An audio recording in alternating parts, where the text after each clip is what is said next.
One of the largest and deadliest conflicts in history, World War I left behind a trail of destruction and ruin in its wake that had rippling effects for decades to come.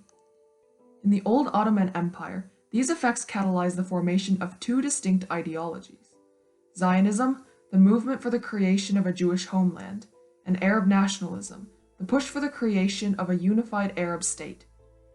Both movements experienced major triumphs and tragedies in the first half of the 20th century. Beginning in 1915, a series of incompatible agreements pitted Zionist aspirations against an emerging Palestinian Arab nationalist movement. Ultimately, the promise of coexistence in a post-World War I Palestine was tragically altered, setting the two sides on a course for continual conflict.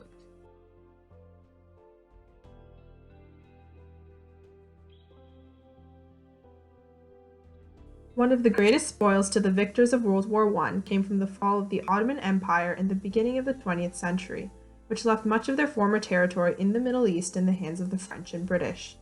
This success would not have been possible without the help of the Arab population in the Middle East, who were integral in instrumenting the defeat of the Ottoman Empire. Through a series of letters known as McMahon-Hussein Correspondence from 1915 to 16, the British had secured the assistance of the Arabs in overthrowing the Ottoman Empire in exchange for British support of an independent Arab state. Unbeknownst to the Arabs, however, the British and the French had been secretly drafting a document at the same time, the Sykes-Picot Agreement. This agreement would divide up territory of the former Ottoman Empire in the Middle East under British and French control.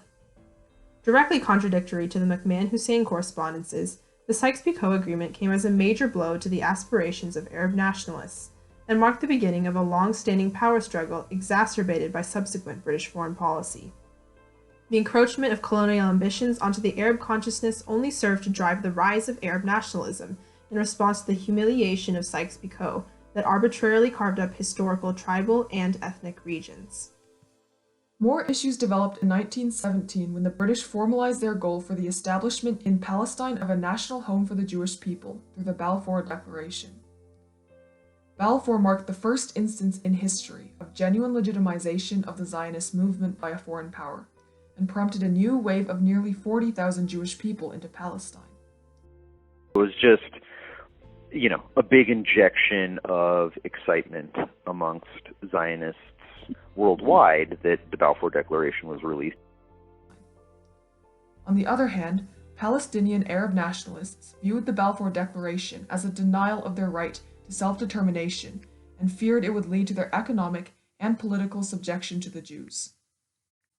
It put a lot of fear into those Arabs in Palestine that the British were not going to be looking towards their interests and were indeed going to favor those Zionists who were settling in Palestine.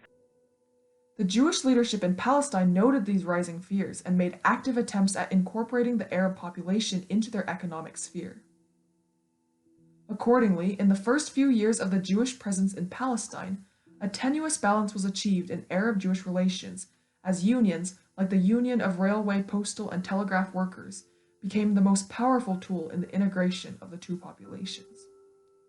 Both sides were hopeful for peaceful coexistence, even in the face of divisive British interference. One Arab railway representative put his opinion forward in his address to the Union. I am striving to establish ties between the Jewish and Arab workers because I am certain that if we are connected, we will help one another without regard to religion or nationality. Unfortunately, this fragile balance was quickly shattered as the Jewish sought to solidify their presence, which was met with violent opposition from the Arabs.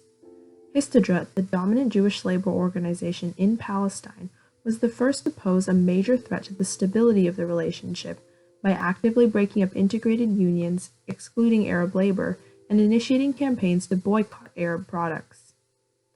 The influence of Histadrut, combined with an influx of Jewish people into Palestine and the Balfour Declaration, pushed tensions over the edge. In 1920, a surge of violence broke out during the Nabi Musa riots, a series of Arab-led assaults on Jewish communities. In these attacks, Jewish homes and businesses were broken into, and despite attempts by the British authorities to restore order, looting, burglary, and murder continued for several days. Hundreds were arrested, among them a young schoolteacher by the name of Amin al-Husseini, who was charged with inciting Arab crowds through inflammatory speech. He would later go on to be appointed the Grand Mufti of Jerusalem in the following year, a position he would take advantage of to fan the flames of the growing Arab nationalist movement, particularly against Zionism. International support for the Zionists with no mention of Palestinian Arabs only made the possibility of compromise between the two far more difficult. The official League of Nations mandate for Palestine in 1922 established British control of the region, thus laying the groundwork for the modern Jewish state. This was another major triumph for the Zionist movement, official recognition and legitimization, but there was no explicit reference to Palestinian Arabs and their political or national rights. But by 1930, British support for the Zionist movement began to weaken. Arab resistance was getting stronger, and the British were backing away from the idea of a Jewish homeland. British criticism of Histadrut and their conclusion that Jewish policies damaged Arab economic development were evidenced by the publication of the Passfield White Paper, which limited Jewish migration into Palestine. Tragedy struck in 1936 when displaced Palestinian Arab farmers and workers went on a general strike to protest both pro-Zionist British policy and the dominance of Jewish labor. This would later transform into unorganized armed insurrections and outbreaks of violence against Jewish communities. The general strike was called for by the Grand Mufti Amin al-Husseini, who delivered speeches that encouraged violence to oppose Jewish immigration. Alarmed by the chaos, the British began to impose harsh measures to quell the revolt, eventually turning to brutal suppression, even arming Jewish military units and instituting statutory martial law. Over the course of the next 3 years, the fatalities were immense. Several thousand Arabs and hundreds of Jews were killed. Ultimately, the revolt proved to be a tragic failure for both sides. For the Arabs, it was an economic and military loss, and for the Zionists, a severe political blow. Following the revolt, the British issued the White Paper of 1939, which marked an end to pro-Zionist policies from Britain.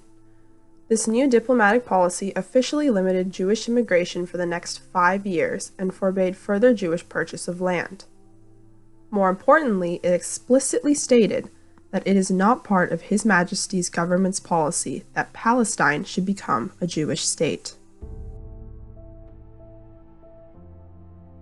Likewise showed that the British were moving towards supporting Arab interests because they felt that Jewish immigration to Palestine was creating a situation that was becoming out of control.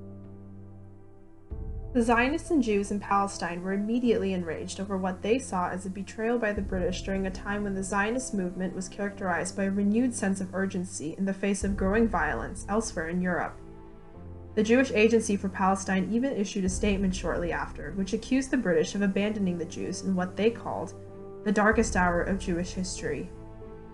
The Arab nationalists in Palestine wanted a guarantee on permanent immigration restrictions and continued to clash with Zionists going forward.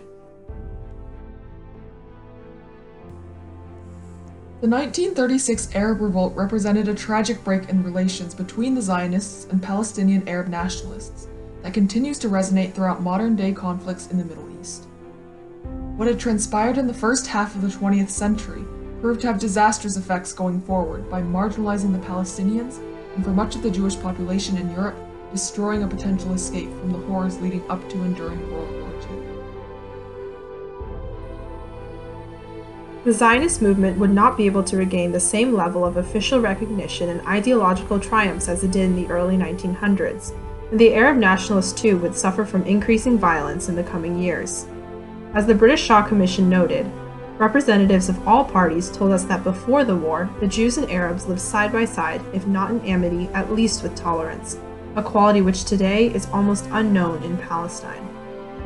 Tragically, a window of opportunity for peaceful coexistence during the Palestine Mandate period would be closed by British policy, Zionist attempts at asserting economic control, and Arab violence in response. The fractured relationship between the Arab nationalists and Zionists during that time period are now critical to understanding the deep-rooted struggle for peace and stability in Palestine today.